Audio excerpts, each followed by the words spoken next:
Hello दोस्तों, invest with में आपका स्वागत है। आज जिस कंपनी का हम फंडामेंटल रेशियो एनालिसिस करने जा रहे हैं उस कंपनी का नाम है टाटा मोटर्स लिमिटेड। बहुत सारे फंड हाउसेस, स्टॉक ब्रोकर्स और टीवी चैनल्स जो है इस स्टॉक पर हमेशा बुलिश रहते हैं, हमेशा इस स्टॉक को रेकमेंड करते हैं बाई करने के लिए, लेकिन मुझे हमेशा से ये स्टॉक डाइसी लगा हुआ है। मेरे पिछले वीडियोस में भी जो टाटा मोटर्स पे मैंने फंडामेंटल एनालिसिस किया था, जैसे कि ये वीडियो है जिसमें 2017 में मैंने इस पर्टिकुलर स्टॉक का एनालिसिस किया था, उस समय भी इस कंपनी में प्रॉब्लम्स चल रही थी। जैसे कि आप देख सकते हो, रिटर्न रेशियो इस कंपनी का इतना अच्छा था नहीं, प्लस सॉल्वेंसी रेशियो अगर आप देखने जाओ तो बहुत ही ज़्यादा था। करंट रेशियो आप देख सकते हो 1 से नीचे था, जो कि प्रॉब्लमैटिक था, और वैल्यूएशन भी इतना अच्छा कंपनी का नहीं था। सेम चीज़ मैंने 2018 में भी एनालाइज किया था, और ये वो वीडियो है जिसमें मैंने एनालिसिस बताया था। तो आप यहाँ पे भी देख सकते हैं इस कंपनी का सबसे ज़्यादा प्रॉब्लम जो है वो है रिटर्न रेशियो में, रिटर्न जनरेट नहीं कर पा रही। दूसरी प्रॉब्लम चल रही थी 2018 में इस कंपनी की सॉल्वेंसी की। तो आप देख सकते हैं 2018 में जो हमने एनालिसिस किया था ये 0.93 था, और ये अचानक से बढ़ के 1.75 हो गया था। करंट रेशियो और गिर गया था, और साथ ही साथ बहुत ज़रूरी फैक्टर जो है शेयर होल्डिंग का, इस कंपनी में शेयर होल्डिंग जो है इंडियन प्रोमोटर के वो काफ़ी कम है। यहाँ पर जो शेयर होल्डिंग है इंडियन प्रोमोटर का वो है 38.37%, जो कि बहुत कम है। तो ये सारी प्रॉब्लम्स जो थी, जो एक निवेशक को रोकती है एक कंपनी में इन्वेस्ट करने के लिए, लेकिन आज के दिनों में इस कंपनी को आए दिन ख़रीदने की सलाह दी जा रही है। आपने अभी रिसेंटली ये भी देखा होगा कि कैसे ये स्टॉक ने एक फॉल दिखाया था, जो फॉल था 348 से लेके 316 या 317 रुपये तक का। तो आप यहाँ पे देख सकते हैं कि ऐसे स्टॉक्स होते हैं जो जब गिरते हैं तो बहुत भयानक तरीके से गिरते हैं और गिरते ही जाते हैं। तो ये 3 दिन का हाल था। जो स्टॉक है हाई बनाया था 357 पर, और गिरते गिरते सीधे 306 पर आ गया था। तो ये क्यों होता है और इसका कारण क्या होता है, ये कोई भी चैनल या कोई भी फंड हाउसेस आपको बताते नहीं हैं। तो हम जो है रिटेल ट्रेडर्स जो है, ये हमें इन सारी चीज़ों को ध्यान रखना होता है और ये जानना होता है कि कंपनी में इंट्रिंसिक प्रॉब्लम्स क्या है, मतलब कंपनी में ऐसी कौन सी प्रॉब्लम है जिस वजह से ऐसे बड़े बड़े डाउनफॉल्स दिखते हैं। तो आते हैं मेरे वेबसाइट पर investwithara.com पर। यहाँ पर मैं फंडामेंटल रेशियो एनालिसिस का वेब बेस्ड प्रोग्राम इस बार यूज़ करने वाला हूँ। ये दो जो प्रोग्राम थे वो मेरे एक्सेल बेस्ड प्रोग्राम्स थे, और इसी को मैंने कन्वर्ट किया है वेब बेस्ड प्रोग्राम पर। तो आते हैं हमारे प्रोग्राम्स पर और डेटा फीड करते हैं। पहले तो मैं लॉगिन कर लूँगा।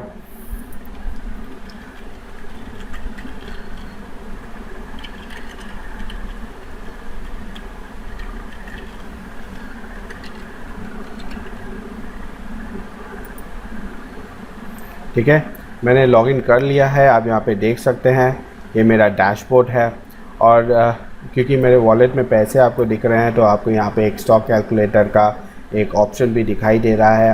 आप स्टॉक कैलकुलेटर पर क्लिक करोगे तो आपको फंडामेंटल रेशियो एनालिसिस के वेब पेज पर लेके जाएगा। ये वो यूट्यूब का वीडियो है जिसे देखकर आप इस प्रोग्राम को कैसे रन कर सकते हो ये जान सकते हो। यहाँ पे बहुत सारे इंस्ट्रक्शंस दिए हुए हैं, वो ज़रूर पढ़िएगा। आते हैं स्टॉक कैलकुलेशन प्रोग्राम पर। तो यहाँ पर डिस्क्लेमर है, इसे ज़रूर पढ़िएगा कोई भी निवेश करने से पहले। आते हैं कंटिन्यू पर। तो आप यहाँ पर देख सकते हैं same to same Excel based program यहाँ पर खुल गया है। हमें इस प्रोग्राम में डेटा फीड करना होता है। जो डेटा फीड मैं करता हूँ वो मैं डेटा लेता हूँ स्टॉक एज के वेबसाइट से। तो ये एक बहुत ही अच्छा वेबसाइट है जिसमें सारे कंपनी के फंडामेंटल्स के डेटा आपको मिल जाते हैं और आपको एनालिसिस करने में बहुत ही आसान होता है। इसके अलावा जो मैं वेबसाइट यूज़ करने वाला हूँ वो है मनी कंट्रोल का वेब पेज, जिसमें हमें डेटास मिलते रहते हैं, जैसे कि शेयर होल्डिंग पैटर्न के डेटा हमें मिल जाएंगे, जो डेटा हमें यहाँ पर नहीं मिलते। ठीक है, आते हैं हमारे प्रोग्राम पर। पहले तो कंपनी का नाम फीड करेंगे, टाटा मोटर्स लिमिटेड। सेक्टर है, आप सेक्टर के लिए आ सकते हो फंडामेंटल पे। ऑटोमोबाइल एंड एंसिलरीज जो है वो सेक्टर है। इंडस्ट्री भी ऑटोमोबाइल्स, ट्रक्स ऑब्लिक LCV। तो फीड कर लेते हैं एंड एंसिलरीज और automobiles, trucks LCV। Okay, current market price जो है स्टॉक का, उसके लिए भी आप यहाँ पे आ सकते हो। प्राइसेस पे वो है 306.30। ओके, आते हैं फाइनेंशियल इंडिकेटर्स पर। फाइनेंशियल इंडिकेटर्स के लिए आपको स्टॉकेज पर आना होगा, फंडामेंटल पर क्लिक करना होगा। यहाँ पे आप फाइनेंशियल इंडिकेटर्स देख सकते हो। मैं इसी वेबसाइट का मोबाइल वर्जन यूज़ करने वाला हूँ ताकि मैं जो डेटा है वो जल्द से जल्द फीड कर सकूं, और ये वीडियो जो है जितना छोटा हो सके उसको उतना छोटा बनाने की कोशिश करता हूं। तो फंडामेंटल पे फाइनेंशियल इंडिकेटर में पहला जो है वो है मार्केट कैप। ये कंपनी का मार्केट कैप है 101,701.03 करोड़ का। ओके, EPS इस कंपनी का -40.51 है, नेगेटिव है। तो price to earning ratio calculate नहीं किया जा सकता, तो इसे ज़ीरो करेंगे। Industry price to earning ratio यहाँ पर दिया नहीं गया है, यहाँ पे आप देख सकते हैं। तो इसके लिए हमें मनी कंट्रोल का वेबसाइट यूज़ करना पड़ेगा। यहाँ पे आप देख सकते हो 55.73 का, तो ये डेटा फीड करेंगे।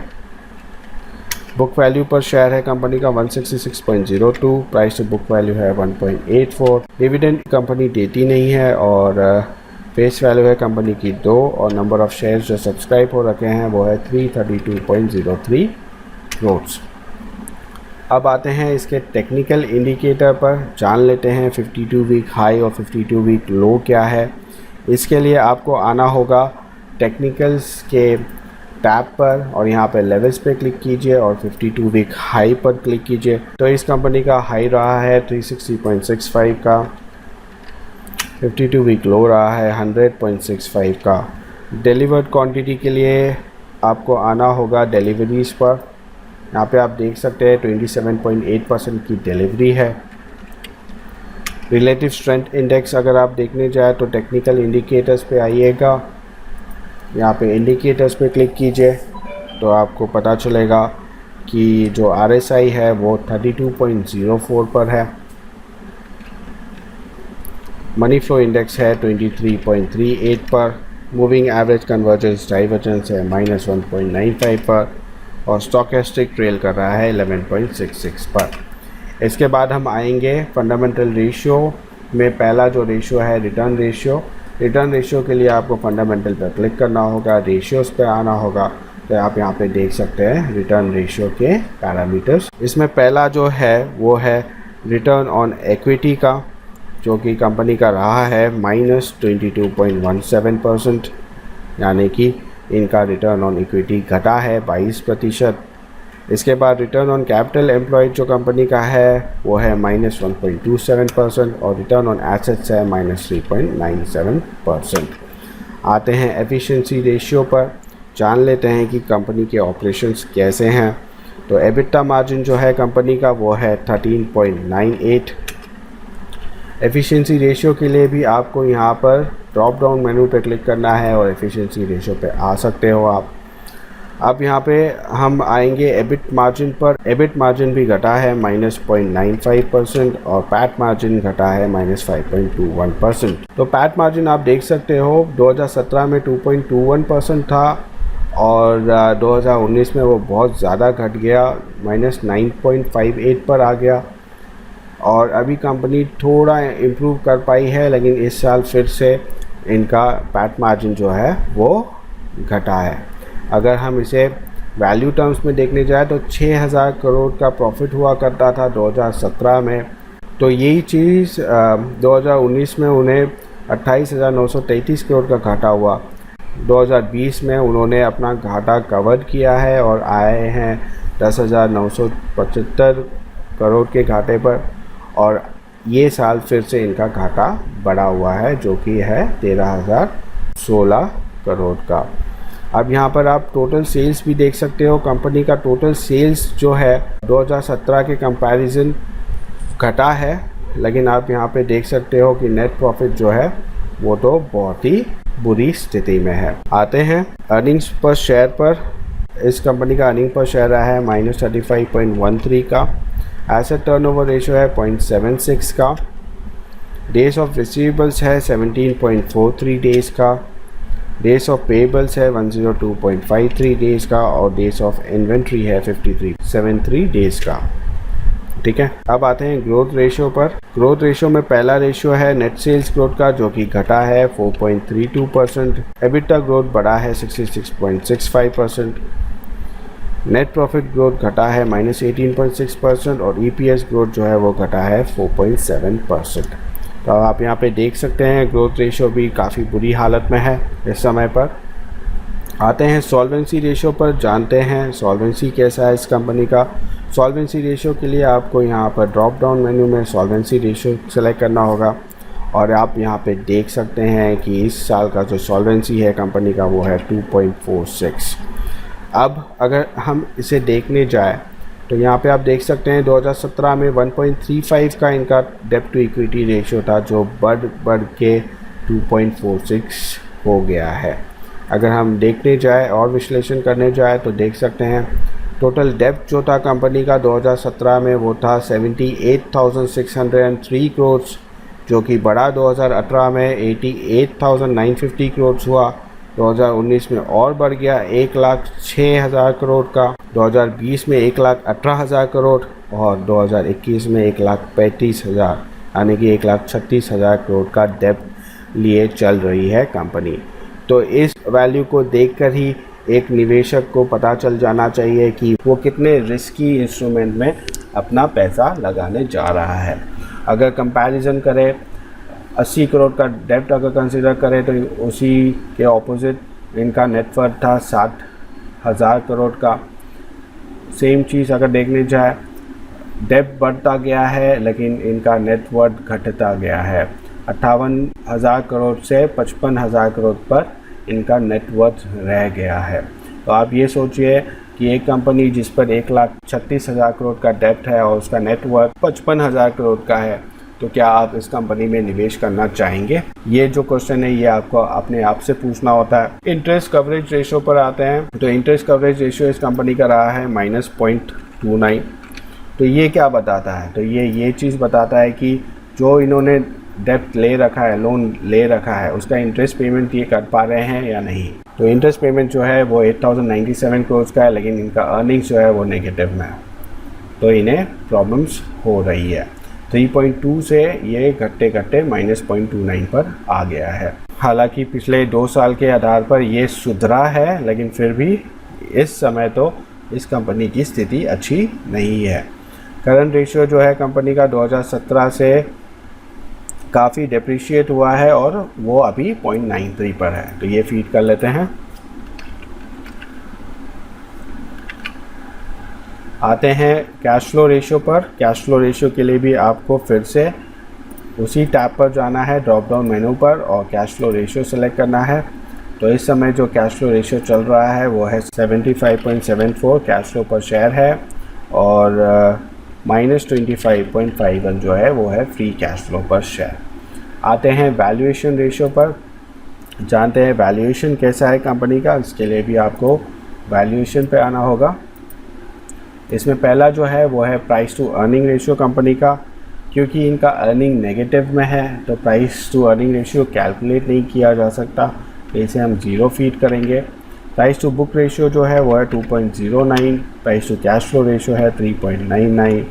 EV टू एबिटा रेशियो है 9.67 और market cap to sales ratio है 0.46। ओके, तो आते हैं शेयर होल्डिंग पैटर्न पर।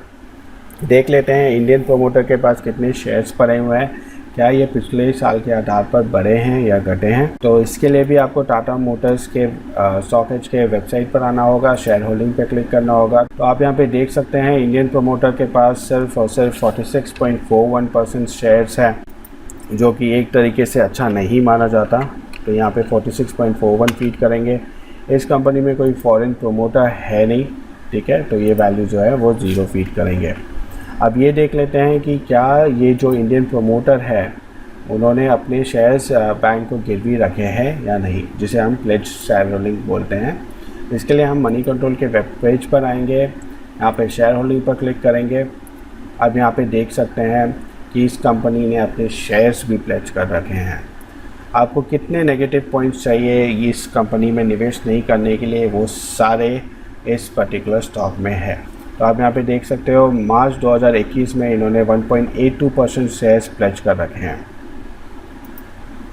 तो सिंपल है, 1.82% शेयर्स भी प्लेज हो रखे हैं। फॉरेन प्रमोटर का तो कुछ शेयर ही नहीं था, तो ये 0 होगा। अब हमने सारी डेटा फीड कर लिया है और अब हम जानते हैं कि हमें ये प्रोग्राम जो है ये क्या संकेत दे रहा है, क्या इस कंपनी में निवेश करके चला जा सकता है या नहीं।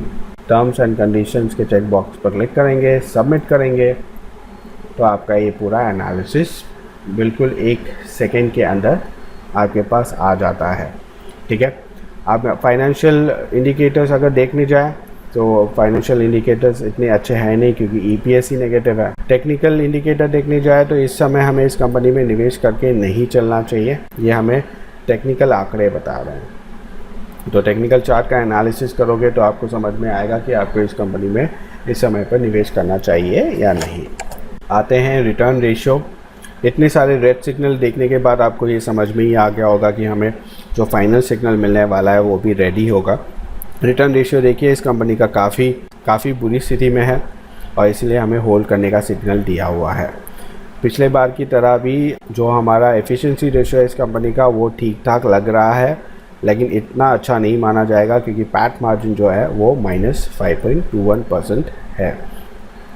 आते हैं ग्रोथ रेशियो पर। ग्रोथ रेशियो आप देख सकते हैं कि अभी हमें कोई संकेत नहीं दे रहा इस कंपनी में निवेश करने का। सॉल्वेंसी रेशियो जो है वो काफ़ी बिगड़ गया है इस कंपनी का। कैश फ्लो रेशियो देखिएगा, हमें इस समय पर निवेश करने का संकेत दे रहा है, लेकिन वैल्यूएशन रेशियो हमें इस समय पर इस कंपनी में निवेश करने का कोई संकेत नहीं दे रहा।